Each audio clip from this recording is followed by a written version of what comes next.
if you take the time to create the connection, like I said later on, the solutions have buy-in, and they're more durable, and they're actually addressing the need.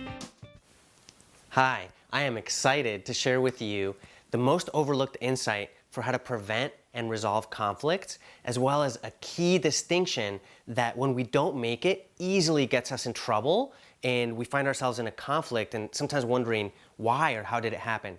So I'm excited to share that insight with you.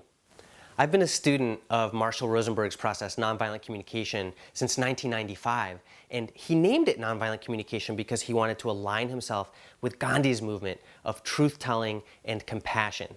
And one of the things that I've been able to do with Nonviolent Communication is not only help other people work through their conflicts and get clear of their own internal motivations and get more clear about other people's motivations and be able to create mutual understanding and agreement, but I've also been able to transform the most important relationships in my own life, which has freed up so much mental and emotional energy that I can now put elsewhere. So here's the basic insight. Right here we have how I am, and here how you are, and how I am and what I would like, how you are and what you would like. Now, the typical thing that happens is that if there's a disconnect between us,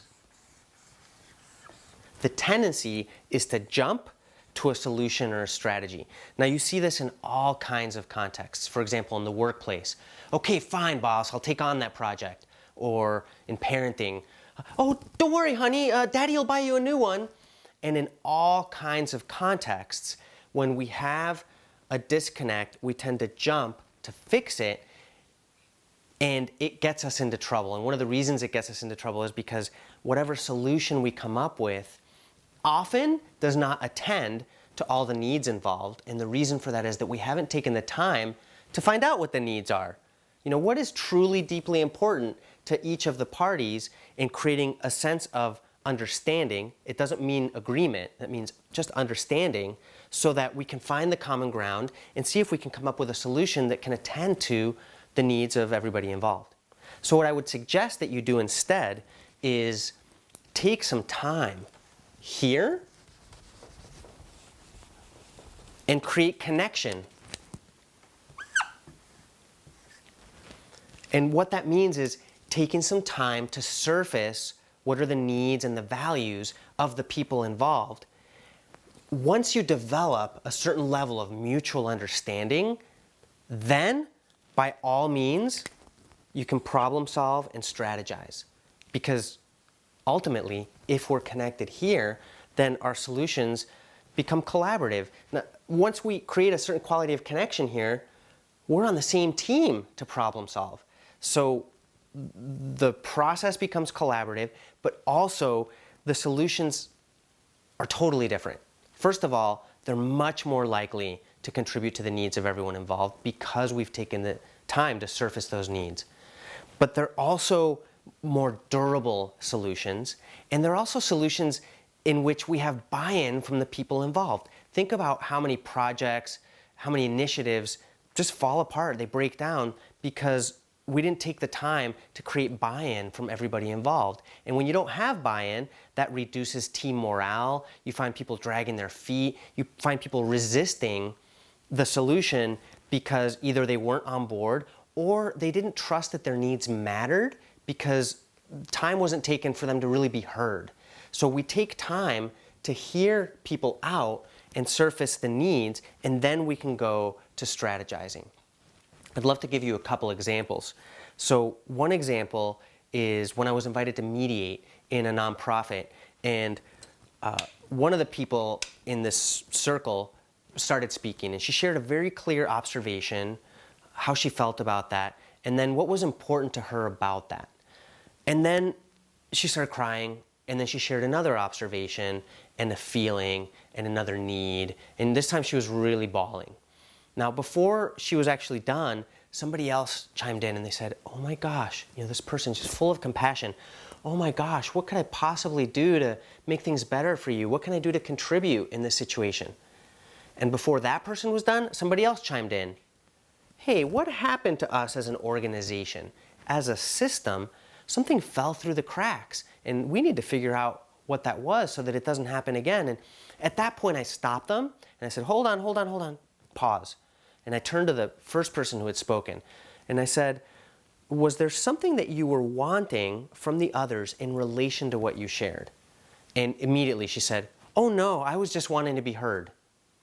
So we could have spent an entire hour fixing or resolving or problem solving, and we could have spent a whole other hour investigating and analyzing and getting down to trying to figure out what happened and never address that person's needs.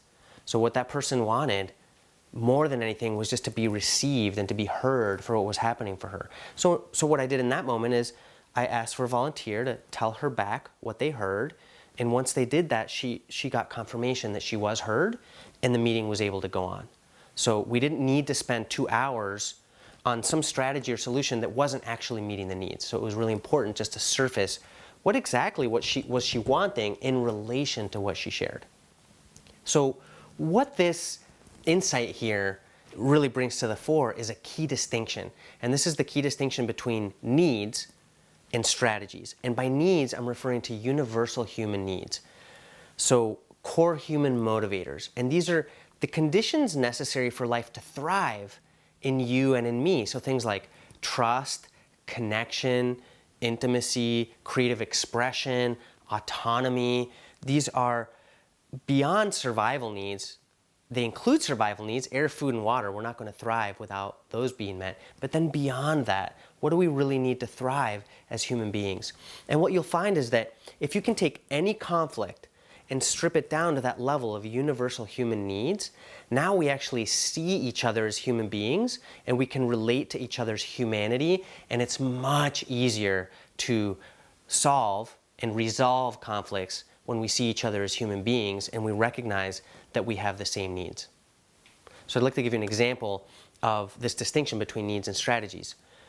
I have a need for safety and protection. My strategy might be to go out and get to know all my neighbors. And once I've gotten to know all my neighbors, that contributes to this need of mine for safety and protection. But let's say that one of my neighbors also has the same need, safety and protection, but their strategy is to go out and buy an assault rifle. It's the same need, safety and protection, but the strategies might be poles apart. So the insight here is that for any set of needs, there could be 100, 1,000, or 10,000 strategies or possible strategies. So we create connection first, and then we problem solve. And even though some people might object because this takes time up front, my response to that is that it actually saves you time in the long run. Because if you take the time to create the connection, like I said later on, the solutions have buy-in and they're more durable and they're actually addressing the needs. So if you jump to a strategy or a solution before creating the connection, in the long run, that can take a lot more time because of all the cleanup you need to do, or trying to figure out why are people dragging their feet, or why is team morale low, or why are people not bought into the thing that I thought we agreed we were going to do. Well, it's because we didn't take time here. So take time to create the connection first, and then you can problem solve. And once you've created the connection, that problem solving becomes collaborative. So what that's called is go slow to go fast. You invest some time up front and it saves you a ton of time later, as opposed to trying to shortcut and rush the outcome, and then later on you're having to do all this cleanup, or things are just really inefficient and you're wondering why. So I'd like to give you another example that both highlights this distinction between needs and strategies, and also describes a little bit more how this works.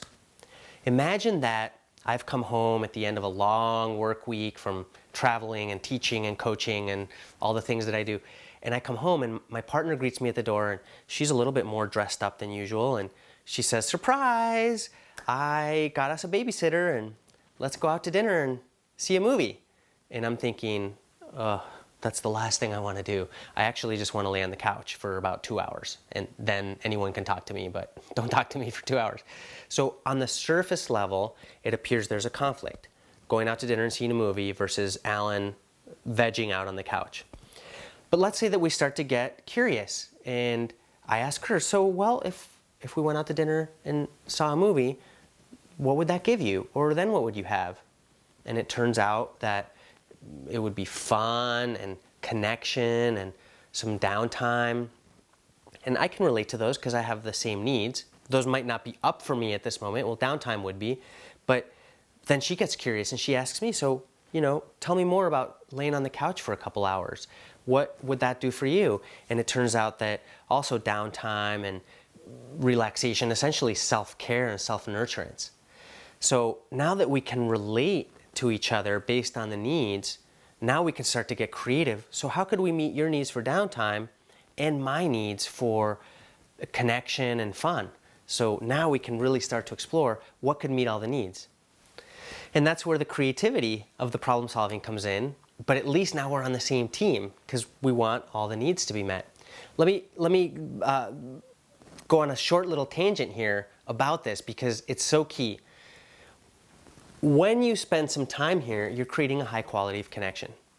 And it's this high quality of connection that when you have it, problem solving becomes collaborative and people spontaneously want to contribute to each other's well-being. Now, there are two levels of quality of connection. One is you understand my needs and I trust that you understand my needs, and I understand your needs and you trust that I understand your needs. So that level of mutual understanding, that's one level. And it's a wonderful place to get to in order to resolve or prevent a conflict. And there's a whole other level of quality of connection, which is you trust that your needs matter to me, and I trust that my needs matter to you. That's a whole other level of quality of connection. So going back to the example of my partner wanting to go out to dinner and see a movie and me wanting to lay on the couch, once we've spent some time here, then maybe I realize, oh, I've got all day off tomorrow and I have a slight shift. Yeah, let's go out to dinner and see a movie because I can have all my downtime and self-nurturing needs met tomorrow, and I have a genuine shift. I'm not giving in or giving up. I willingly want to do that. Or maybe she suggests, hey, how about if you lay on the couch for an hour and then we go out to dinner and see a movie? Would that work for you? And then I get to check in to see whether or not that would work for me. Or maybe one of us suggests, hey, what if we get takeout and watch a movie at home and the babysitter can be with the kids and we do that? So again, for any set of needs, there could be 100, 1,000, or 10,000 strategies. But take the time here before you jump to this. So if there was an assignment out of this video, it would be this. Monitor your tendency to jump to solutions and strategies, and instead slow yourself down, slow down the conversation, see if you can get curious about, I wonder what's going on for the other person, I wonder what's going on for me, and see if you can get connected first. Then, problem solve all day if that's what you need to do. Thanks for watching the video. I would love to hear your comments, questions, suggestions, and I hope you have a wonderful day.